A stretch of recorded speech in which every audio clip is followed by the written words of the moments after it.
இந்த செய்தி வந்ததுக்கு அப்புறம் மொத்த தற்குறிகளும் உட்கார்ந்து கதறிக்கிட்டு இருக்காங்க. சீமானா வந்து சேயோன் படத்துல சிவகார்த்திகேயனோட வந்து நடிக்க போறாரு, அது ஒரு முக்கியமான கேரக்டர் நடிக்க போறாரு அப்படின்னு சொல்லி நியூஸ் சேனல் எல்லாத்துலயும் ஒரு செய்தி வந்திருக்கு.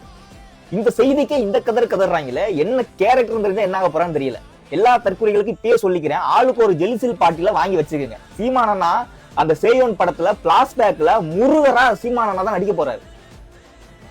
அந்த படத்துல ஒரு சீன் இருக்கு தெரியுமா? என்ன சீன் தெரியுமா? என் ஃப்ரெண்ட்ஸ் வந்து ஏடியா இருக்காங்க, கால் பண்ணி சொன்னாங்க. என்ன சீன் அப்படின்னா, சீமானா பிளாஷ்பேக்ல முருகர் கட்டப்ல வருவாராம். சீமானாவை பிடிக்காதவன், தாவே காக்காரன், தற்குறி எல்லாரும் கையெடுத்து கும்பிட்டு முருகா அப்படின்னு சீமானாவை பார்த்து கத்துற அளவுக்கு அந்த சீன் வந்து இருக்குங்கிறாங்க. சின்ன வயசுல நம்ம எல்லாருமே பார்த்திருப்போம். முருகர் அப்படின்னா வந்து மீசை இல்லாம தாடி இல்லாம வெள்ளையா ஒல்லியா ஒருத்தர் பூணோல் போட்டுட்டு இருப்பாரு, அவர் தான் முருகர் அப்படின்னு இருந்தப்ப, முருகர் அப்படி இருக்க மாட்டாரு. முருகர் வந்து எங்க முப்பாட்டன், முருகர் ஒரு போர் வீரன், அவர் வந்து தமிழ் மன்னன், தமிழர்களுடைய தலைவன் அப்படின்னு சொல்லி முருகருக்கு உண்மையா ஒரு உருவத்தை உருவாக்குனவரு அண்ணன் சீமான் அவர்கள்.